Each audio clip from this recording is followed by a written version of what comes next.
So you've been diagnosed with mental illness and you don't know what to do next. And so we're going to go over some do's and don'ts in this episode. So stick around.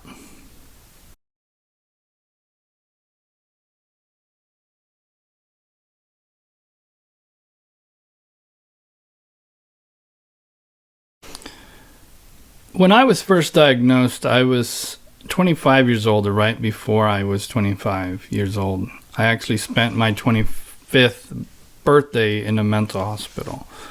And so I had a lot of questions. Looking back, I was very frustrated and thought that having a mental illness diagnosis meant that my life was going to be less fulfilling or less in general than the healthy people that are around me. And I couldn't have been more wrong about that. And so I wanted to make this episode to go over some do's and don'ts, I guess, from things that I learned from experience. Like I said, willing to be an example or a non-example. And I'm definitely going to go over some things in my journey that hopefully you can avoid. And so the first thing that I want you to know is that being diagnosed is actually a good thing, right? Knowing the problem, you're able to put your stepping stones in front of yourself to get to where you need to go, right? And so knowing is always better than not knowing. And so that is super important for you to know. I didn't know that at the beginning. I was very resentful for my diagnoses and didn't realize that that was a starting point, right? And so the first do is to know that having a diagnosis is a good thing because it's a starting point. But I also want you to understand that a diagnosis is simply a label, right? And so, for example, I've talked about my diagnosis being schizoaffective disorder, bipolar type. My schizoaffective, that part of it means that I have hallucinations and paranormal thoughts. But my hallucinations aren't like anybody else's that I've ever met, right? We may have a few things that overlap. I will see shadows move sometimes, and so that's something that's fairly common. But nobody hears what I'm hearing. And if you had somebody else with my exact diagnosis sitting next to me and I start to have my auditory hallucinations, they wouldn't hear it, right? And so it's simply kind of a shortcut. A label's a shortcut for people to be able to talk about what they're experiencing and express kind of in general terms what it means, and then for the healthcare community be able to talk amongst themselves. And so when I go into a hospital and I say I have this, that, and the other thing, everybody kind of has a general idea of what that means, right? And so these are simply labels, right? And so so try not to get overwhelmed by that. And my first don't is a little bit related to that. And it has to do with when you're trying to educate yourself and you are reading up on these different ailments or these different diagnoses. Really try hard not to absorb symptoms that you don't actually have. That's actually super common. I know I went through that. You read things and you kind of think, well, I've kind of done that before, right? But it may not be something that's chronic. Understand that our brains malfunction all of the time. Some of those things are problematic. Some of those things are chronic. And other things are just passing through and a one-time deal, right? And so if you heard a noise in the next room and you didn't know what it was and you went and checked and there's nothing there, that doesn't necessarily mean that you have, if you need a diagnosis of auditory hallucinations, right? Because we will hear things sometimes that aren't all the time or aren't problematic even, right? And so that is a big don't, is to try not to make things more complicated and absorb other symptoms, because that's definitely something that can happen. As I said, something that I went through myself for sure. Another do, something that I highly recommend and something that I do pretty much religiously, is a journal. And this does a couple of things, especially because a lot of diagnoses have their root in negative thoughts. Journaling helps you kind of get that out, helps you kind of organize it, helps you see it in a way sometimes that maybe isn't so obvious.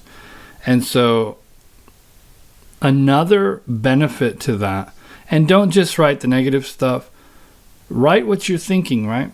And so one of the problems that I've had in my life dealing with my depression is that I don't always remember positive things that have happened in my life. My brain kind of erases them a lot of times. And so now when I travel, I have some around here. I get these little journals because I'm usually gone for a week. My last trip, I haven't traveled in a while, but my last trip was to Nashville. Spent a week in Nashville. Had a great time. I have a little book that I will journal while I'm there. And I keep it in my pocket, and something happens and I write it down, right? And also on my Facebook, for those of you who know me personally, people are often amazed. I have more albums than a lot of people have photos, right? And it's because I am constantly trying to document these things that my brain is going to forget naturally. And so I try to keep those things fresh. I will revisit that on my memories on Facebook. I will go and remember, oh, I went here and I did this. And I'll be honest with you, sometimes I go back. I went back yesterday, 4 years ago, and I couldn't remember any of those things. And so it's a good refresher to go back and relive the positive things, right? And not just your negative. And so to write that down as well, right? So another little kind of nuanced thing, as far as when you're newly diagnosed, is to try not to be consumed by it, right? Understand that this is a slice of who you are. It's not who you are, right? And so one of the little things that maybe a therapist or a counselor will kind of pick up on is we have a tendency to say things like my name is David and I'm bipolar, right? Well, you are not bipolar. You have bipolar disorder, right? And so we can let these things consume them. In fact, one of my hesitations about making this channel, because I do have a multifaceted life, right? I am into golf. I love kind of the paranormal. I study religions constantly. I'm a musician. You know, I have all of these facets. And so one of the things that I was cautious about, and my wife and I actually had this discussion, I told her, I said, I don't know if I should make this channel because I don't want people to think that's who I am. It's a part of me, definitely is, and I think it's an important part of me. It's part of why I am the way I am, but it's not who I am, right? And so if you can kind of keep a balance in your life, right, and understand that yes, you may have this mental illness, you have this label on you, but you have other labels too, right? You may be a mother or a father or a sister or a brother or a student or a worker or a friend. You know, you have these other labels, right? And so to try not to get consumed with that, right? Another do that I cannot stress enough is to follow your treatment. Follow the experts, people that have seen this before. Granted, and I know this feeling from experience, a lot of these people that are in the healthcare community haven't gone through what we've gone through, and they don't understand what we're going through, even though they may know what we're going through. Understanding is another level.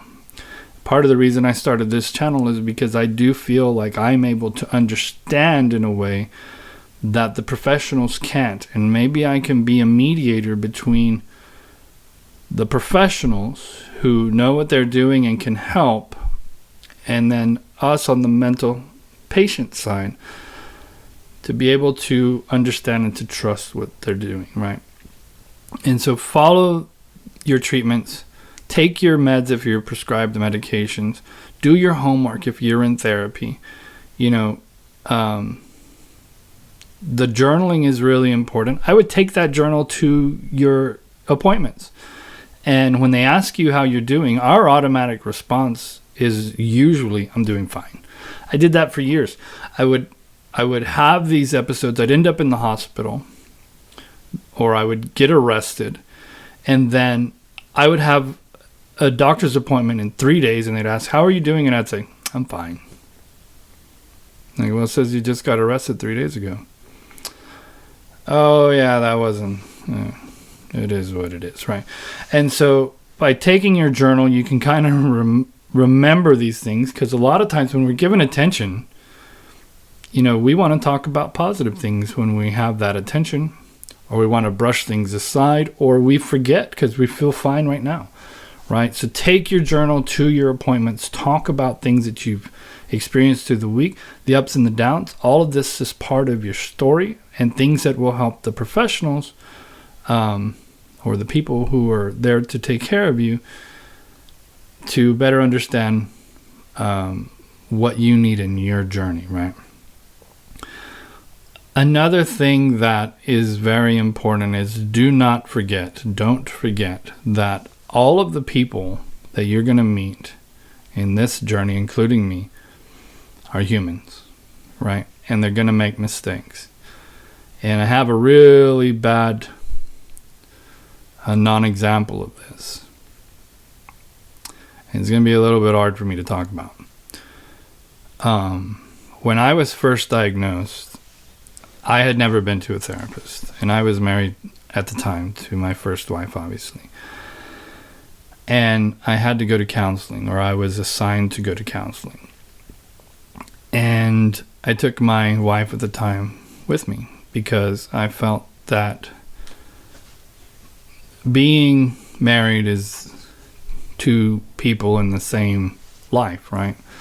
And so I took her with me. And so the therapist, the counselor, said her lows, and she sat us down, and she looked at my chart, and she told me, you will not die of old age.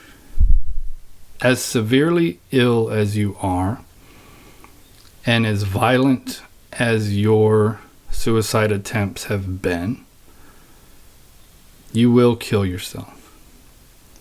She said, I don't think you're going to live to see 30. And my wife ran out of the room. And I just sat there. And I can't tell you if that appointment was 30 minutes or if it was 10 hours. But I can tell you that it was one of the hardest things I've ever been through.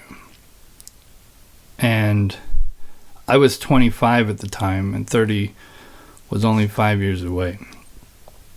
And I did go through some hard times, and so she wasn't completely wrong about that. But I just celebrated my 46th birthday last week. And I'm doing better than I've ever done in my life. She has since lost her license and is no longer practicing. I'm grateful for that. But it is a reminder that everybody that you're going to deal with is a human being, and they're going to make mistakes. And this was a big one, obviously. But nobody's perfect. I'm trying very hard not to give any bad advice, but I may, right? And we're all human. And so in all of these cases, and even though I'm saying to follow your treatments, understand too that in everything, including this channel, to take what you need and to leave the rest, right? And to be selfish in a way. And know that being selfish in this self-preservation area isn't a bad thing, right? And you need to have a little bit of self-care and self-love enough to protect yourself from things you don't need, right? And so my final bit of advice, at least for this particular episode, is to help yourself, to help other people, right? And by helping other people, you are going to help yourself. And when I first was diagnosed, one of the things that I did when this is, man, it's already been 20 years, but I had the internet at the time, and I was real into chat rooms, and I had found a mental health chat. And I remember going through my day and having a hard time and can't wait to get home and I can chat about this and let it out, and get this suicidal thoughts or whatever negativity out, right? And I would get home, and as a chat would go, you have this thread, and I would start reading, and I would look for my moment to jump in. And usually I would notice that there was a crisis. Somebody was already going through a crisis, and they would say things that would tug at my heart, I guess, and I would see their humanity, and I would want to help them. And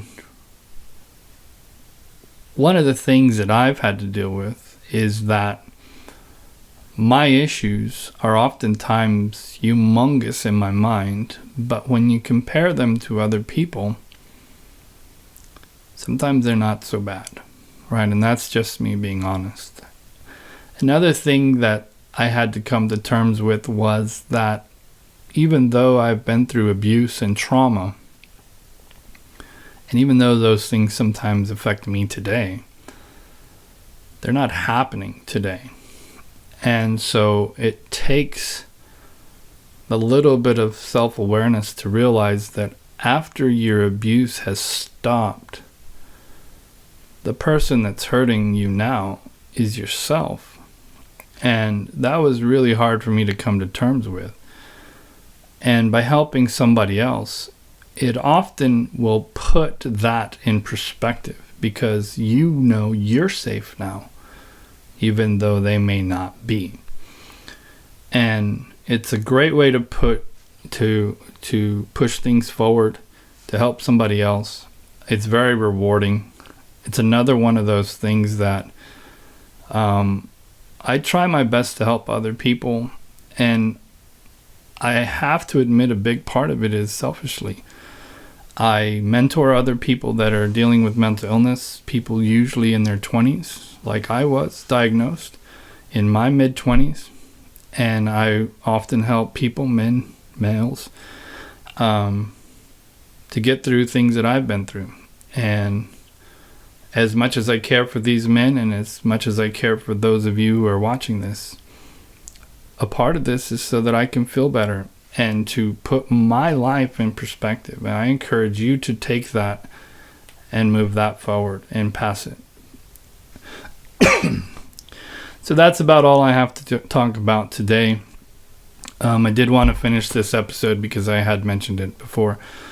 I am going to try not to talk about what's next because my brain is a little bit scattered and I don't always know what I'm doing next, even though I may sound confident when I say it. I do know that I plan on publishing all of these videos that I've made so far on the same day. Hopefully if somebody finds my channel, they'll have more than just my introduction to watch. And I hope to release 1 episode a week, some of it journaling my struggles as I'm still on my journey, and others about things that I've learned. So I hope you take care. That's it for me for today. And you enjoy the rest of your day. Thank you for watching.